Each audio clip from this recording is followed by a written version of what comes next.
Jin was built upon a wasteland, between a mountain range and a vast emptiness. It was the last prosperous district in the Fallings, but still had little to relish. Yet the proud people were not discouraged by the poverty. They counted their blessings. Hi everybody, welcome to another episode of the Other Epic Story Reading. This is the show where it sort of complements my vlog, where I'm working on tips and tricks, writing, editing tips and tricks, and applying it to my own work, which is an epic dystopian fantasy. Today I'll be reading chapter 1 from that. If you want to check out that vlog, click right up here. You will see episode 1 where I sort of talk more in depth about the idea of this whole project. For now, chapter 1. Jin was built upon a wasteland, between a mountain range and a vast emptiness. It was the last prosperous district in the Fallings, but still had little to relish. Yet the proud people were not discouraged by the poverty. They counted their blessings and continued toiling away upon the fields, shops, and areas of unfinished labor. Those that called Jin home found mirth and entertainment in the most humble methods. Even the elders would not be able to remember the last festivities or banquet. Those activities were too extravagant. Everyone knew that in order for their home to remain self-sufficient, they could not dabble in those wasteful nights of pleasure. So at the end of a long day of exertion, the hard-working Jin folk would return home, humbled by their uncomfortable seat. They would throw their legs up and feed upon the food they portioned well in advance. They would drink the distilled ale to stay healthy enough to toil another day. They would rest their head on rough, tattered beds and dream of a fantastical world where they would not succumb to fatigue. Then they could continue to profit throughout the night. The citizens of Jin do not praise themselves for their work ethics. The unforgiving land had turned the men and women into rough and ragged tools. From afar it appears as though they still function as human beings. Their arms still pushed and pulled, their legs still skipped and hopped, their mouths still spoke and sung. But up close, they were defeated creatures, tamed by the world they lived on. As they march across a field, carrying bunches of wheat in their arms, they resemble marionette puppets, held up by a thin string. They look far too frail to move without the help of something from above. The frail exterior was not an illusion. Jin was at the mercy of the next disaster. The inevitable was bound to do to the little town what it has done to so many others. A night of strong winds could knock roofs off the houses. A heavy storm could wash away all the stocks. A lightning bolt could set the whole neighborhood on fire. All those things could clean the slate. But those who worried did not worry about nature's wrath, for every member of Jin had something more dire to be concerned with. In late autumn, when the weather grew cold and the harvest approached its end, a creature that lives near the district core would sneak into town. At night, it would scavenge for food upon the streets, taking whatever it could put its paws, hands, or claws on. From bulks of grain to livestock locked in barns, nothing can be protected from the thieving phantom. Armed with knives, axes, and other tools substituting as weapons, defenders of Jin search for the creature. They follow tracks that disappeared without a trace. They set alarms which it cleverly avoided. They tried to trap and poison it, but those attempts were foiled as well. Even with all their efforts, large quantities of food would end up stolen by the beast that was able to sneak through the doors in the middle of the night. It might seem like an injustice that the creature could continuously steal from the town, but it was also true that the creature was considerate enough to limit its visits. There was only one distinct week in November where the creature would appear. The Jin folk developed a theory. Whatever it was storing food for the winter months. Rather it hibernated, or the cold weather caused a shortage in its food source. Nobody could be certain. The creature's head was worth more than gold to Jin folks. Dozens of deaths a year were caused by starvation during the winter days. those that were fortunate not to be ransacked were wise and wary. They kept food hidden away from dying neighbors and desperate burglars, because hunger turns people into monsters. Violence grew between families. Soon, every man, woman, and child developed a catatonic paranoia whenever they breathed the late autumn air. They tasted the dampness upon their tongue and swallowed the frigidness that chilled like a cold drink in the summer. But there was no satisfaction, only unease. It was almost that time of year again, they would warn each other. It was almost that time. Bernard Barnwell didn't sit and diagram a defense. Perhaps he could sharpen knives, light torches, and gather folks to stand guard. But what good would that do if the thing ended up eluding them anyways? There was a quality to Barnwell that gave people comfort. Perhaps it was his burly size that ensured security. Maybe it was his confident manner that they trusted. Or it was simply his defiant pride and leadership that made him the person people approach when there was trouble. It was Bernard's intangible traits that set him apart from the others, not his appearance. In a place where everyone shuns from sight because of trepidation, it's the manners that makes the man. And Bernard was a solid, diligent, pensive man. Sadly, there was no government in Jin. There was little order when it came to taxes, maintenance, and other matters concerning the town as a whole.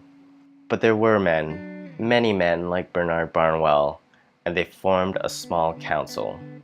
The thought of the creatures don't drift far from Bernard's mind as he watched his cattle grazing in the fields. 10 thin and mangled creatures, the cattle were as much part of the Barnwell family as his children were. And like his children, they were not worth slaughtering for steaks, yet too precious to sell. Their milk was the only proof of their worth. For now, Bernard will allow them to eat and continue living. He was a farmer, a grower, not a butcher. A soft fog was settling in as he stared off to the mountains perched at the rim of the horizon. The edge of the world was on fire, he thought, as the sun began to set, not in the exact direction of west. He felt the chill, a winter call, and proceeded in shepherding the cows back towards the barn. It will protect them from the wind and the cold, but it would not protect them from the creature. Barnwell caressed their leather skin, patting them gently as he guided them back home. When the cattle were secured, he locked the door and made his way across the field towards his wife. She sat on a stool, cleaning her equipment, a churning mechanism built out of a wooden bucket. Light faded quickly, and soon the candle was the only thing illuminating the Barnwell husband and wife as they embraced for a light kiss. Barnwell would never dare call himself a lucky man. Jin was no place to grow vain or develop vanity or arrogance. He feared that the land would eat him up if he were to stop and appreciate his fortune. Weakness comes from self-indulgence, Barnwell would say without ever mentioning where he gathered strength from to earn his prize. But if he guessed, he would say it came from his wife, Cassandra. In the middle of the night, when the world was silent and the creature was absent, Bernard and Cassandra would lay in bed, absolutely exhausted. There he would dream about the brief romances they shared and the intimacy and affection he continues to receive from her. Jin was a small place, and a passionate affair develops quickly before turning into a marriage and a lifelong partnership. Lovers, unable to break free of their embraces, die as swiftly as the lonely. There was no educational system in Jin, but that didn't mean children had a lot of free time to socialize. As soon as a child turns 8, they would be deemed capable in assisting their parents or whomever with chores. There were minute times for free-range play, but parents weren't cruel. They understood that children shouldn't be cooped in the house mopping floors and moving stock, So they arrange tasks in groups so kids have time to simply be kids while assisting with essential tasks. As a child, Barnwell's favorite chore was fetching well water with his brothers and the neighborhood girls. The well was located in the town square. To him, it felt like visiting another city. Jin's town center was anything but hustle and bustle, but to a 10-year-old boy tending to his father's farmland all week, it felt like the most congested junction in the world. It was at the well where Bernard Barnwell met the blacksmith's daughter, Cassandra Longscraft. At first, he admired her from afar, like the way most infatuated boys do. He noticed her long silver hair and her bright blue eyes. As he hauled buckets upon buckets, all his thoughts were about her fair skin, her dexterous hands, and all the things she can feel with them. She mesmerized him. Their connection did not go unnoticed. Over a night of jesting at the dinner table, his brother Bran mentioned Bernard's relationship with the blacksmith's girl. Bernard was embarrassed that his brother would announce such a delicate topic to his parents. But his father, Brandon Barnwell, did not look up from his food with concern or even an interest. He continued to chew his meal, storing the information of his son's deed in his head. His mother, Margot, on the other hand, was excited and proud that her middle child of 6 had found a potential wife all on his own. There was sparse time for romance and grace in Jin. Courtship was a rushed endeavor. Before Bernard had a moment of solitude with Cassandra, his father approached the blacksmith, Dundonald Longscraft, on one of his knife-sharpening errands to ask for his son to be married with his daughter. The blacksmith smiled and then said, "With which son and with which daughter?" Brendan should have known that offspring came in numbers in Jin. He himself had 3. He felt foolish for forgetting such a simple detail.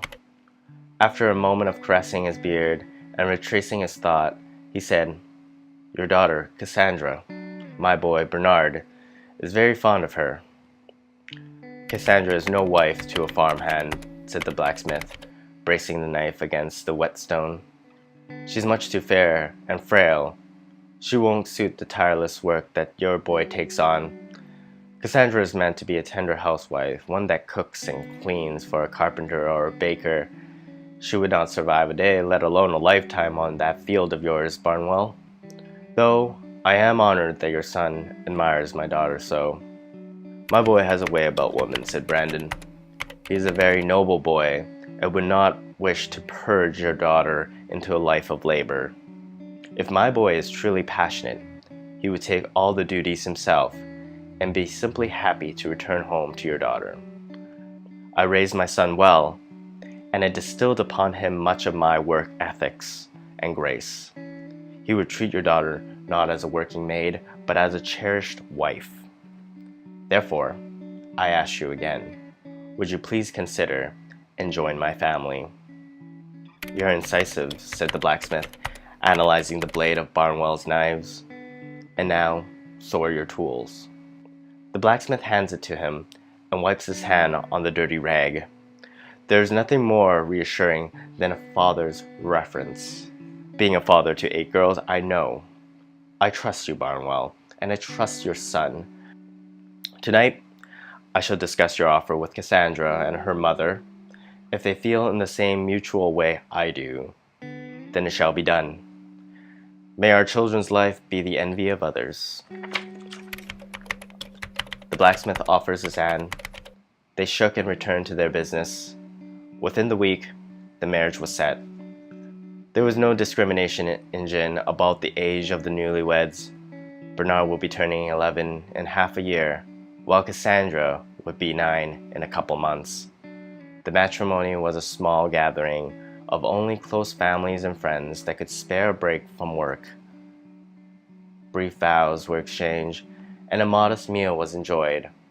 From that day on, Bernard and Cassandra remained bound by their love and duty.